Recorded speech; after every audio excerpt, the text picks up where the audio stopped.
Hello, everyone, and welcome to the Spiritual American. My name is Dr. Ann O'Hare, and I'm your host. And today we will be talking about lazy or laid back, an interesting topic. And I'll be sharing a little bit of my own experiences again with this one. But before we get started, please consider like, sharing, and subscribing. As you know, that helps YouTube to share this content with more and more people. And also, please consider sharing this with your friends and family as well. So, lazy or laid back. So, I'm going to tell a little bit on myself again. If you watched the last episode, I kind of told on myself, but I'm going to share my experience with this one and try to give a little bit of a spiritual slant to it as well. So, what does lazy mean? And what does laid back mean? So, let's say laid back first. Laid back means, from what I experience, is someone who is not really bothered by or excited by the circumstances. So I'm not bothered by what's happening and I'm not really excited by what's happening. I'm kind of like easygoing, laid back, and so forth. And I put lazy or laid back because I'm going to share a little bit about my experience and maybe some of you can relate to this. So I grew up in a Northeast family, as you all know, and we were very action oriented. So everything was all about activity, whether it was the way you spoke or the way you presented yourself or the way you went to school, or you always had to be successful outside. And there was a lot of external action based success metrics to meet. Everything was always the possibility of correction was always there. So I had shared one other time about how in my house growing up, if you say the wrong word, expect to be corrected, immediately corrected. No, that's that word. Or if I said the word ain't or use slang, it would be grounds for severe reprimand. In that environment, that was a level of activity that had to be maintained.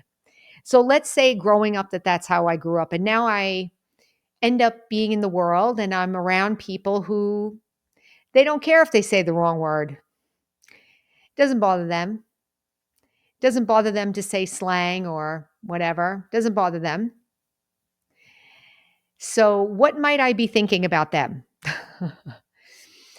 Another thing that I had growing up was that, like I said, everything was all action oriented. So if you weren't doing anything, you were planning to do something. So somebody would say, well, what are you up to? What are you doing? Are you excited? So there would be an excitement expectation.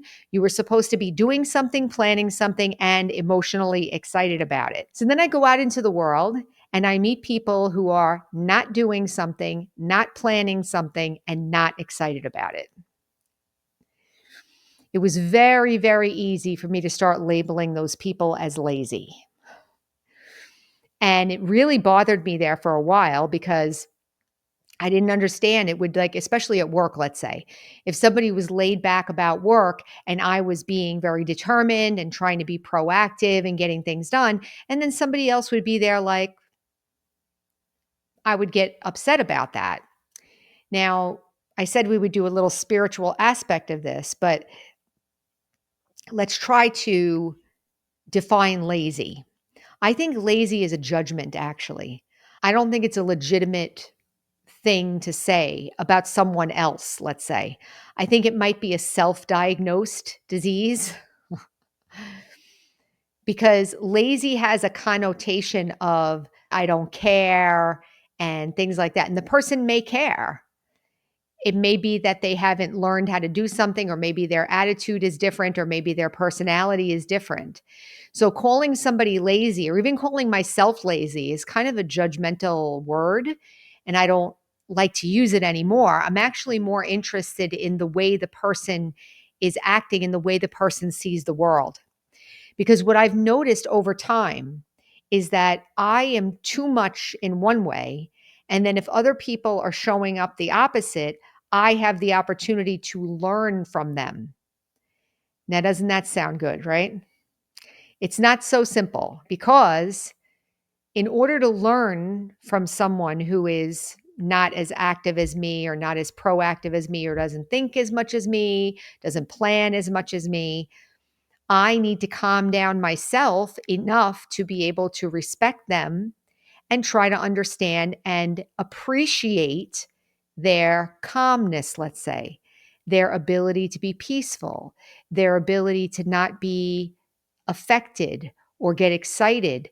That actually is potentially a good thing for someone who is almost always in the active stage. But one of the things that I picked up along the way, I don't do it anymore, is to judge people like that. And maybe you can relate to that. And the one aspect I want to talk about the internal aspect of that. So let's say it was the opposite. Let's say I grew up in a very laid back environment. Nobody expected anything. Everything just went go with the flow. I actually have a friend in the spiritual effort in this spiritual organization who's actually a senior, and I was talking about how I'm always like active and trying to get something done and trying to be responsible and trying to plan and she said to me, "Wow, that's a lot of work. I just kind of go with the flow." Now, in the past, that would have gotten me a little bit agitated and angry because I would have felt like, "Well, what are you saying, that you're better than me or something?" Whatever that thing that might happen. But what I'm trying to describe now is that when somebody else is different from you, whatever tendency that I have, if the opposite shows up, the default could be to get upset or angry or agitated about that person, judge that person, feel bad about myself, or feel negatively about that person. And I'm going to say in spirituality, those times are an opportunity for us to learn how extreme we are in one area, how overdeveloped I am in one area. It's not easy, okay? Because the part of me that was reacting doesn't calm down right away. And the last episode was about being peaceful, right? So, one of the things that we can do is to work with ourselves to try to get more peaceful. The other thing we can do is to watch other people and learn from them, like I said. So how do I do that? So I'll give an example. So there's one person that I live with here in my house. I'm not going to say which one it is. Let's say that they would leave something out or they would not put something away or they would whatever. I have to decide whether or not I want to go after that thing. I grew up in a house where if something was out of place, you would be told, you got to fix that or whatever. But I have to decide now, is it that important? Do I need to say anything? I can if I want, though. The thing is, I'm not telling myself not to say something. I'm just exploring the possibility of not reacting to it. So I hope this is coming through. What am I saying? I'm saying there are parts of our personality that may be overdeveloped. In this case, I'm talking about laziness. Laziness could be overdeveloped too. And then that person might get aggravated if someone's too active and they might get annoyed with them. So if I'm on the laid back side, if I'm on the active side, maybe there's other opposites that can come up for you. But this one is a pretty good one to look at because it's, what do they say? Type A personality versus like type B personality. If you're around people that have a different personality trait or a different way of functioning in life, wouldn't it be good to be able to learn and harmonize with different kinds of personalities? I think so. And I think that when part of my personality is overdeveloped, it eventually causes me pain. Okay. If I'm constantly on the go, I'm not able to rest. If I'm not able to rest, that's not healthy either. One more thing, and then I'll leave it there. Obviously, so far, this is kind of conceptual. Yes, it makes sense. Okay, somebody else is different. I don't need to judge them. Maybe I can learn from them. Maybe I can learn that maybe I'm too developed in this side. Maybe I can calm down. But in the moment, you're going to have to face the negative, judgmental reactions that we have about them. I really used to have a lot of judgments about people who weren't as mentally active as me, weren't as excitable as me. I used to feel very uncomfortable around them. I I didn't trust them because a lot of reactions were coming up. So, in order to learn from people, and this is a good principle for everything, in order to be able to learn from the feedback that you're getting or the people around you, I have to be willing to look at what I'm doing now in response to them. Am I afraid of them? Do I resent them? Am I judging them? Do I feel that they're less than me? Do I feel that they're better than me? I have to look at all of that. Once I calm that down a little bit, I can start to learn from them. Now, again, I'm not talking about abusive situations. I'm not looking to learn from someone who's abusing me. I'm talking about general things, general differences that maybe cause us a little bit of discomfort. So, in my case, now I can say that 98% of the time, I appreciate the people in my life that are laid back. It still astonishes me though. Like we have this one person in my department at work. It looks like nothing would be able to make her excited. And sometimes I wish I could be like that. Sometimes when I'm around somebody who's really calm and really controlled, I feel a little bit like maybe a little uncomfortable. But 98% of the time, even if I feel uncomfortable, I can still appreciate, wow, I really appreciate that quality. I wish I could be more like that. Not that I'm bad, but it would be nice. I need to learn. It would be nice. That would balance out my personality. I'm only talking about my thing.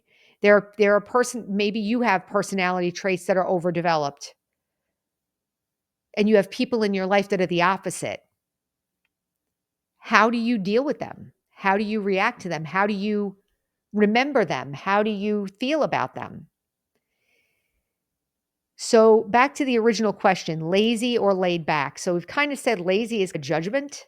I wouldn't necessarily call anybody lazy anymore, even myself. Lazy is kind of like name calling, right? But laid back is the state in which I am not getting excited. I feel at ease. How many of us would like to feel more at ease? I think that there are people around us that can teach us this thing. I know for me, it has been that way. And I have, like I said, I'm about 98%. Nothing negative comes up anymore.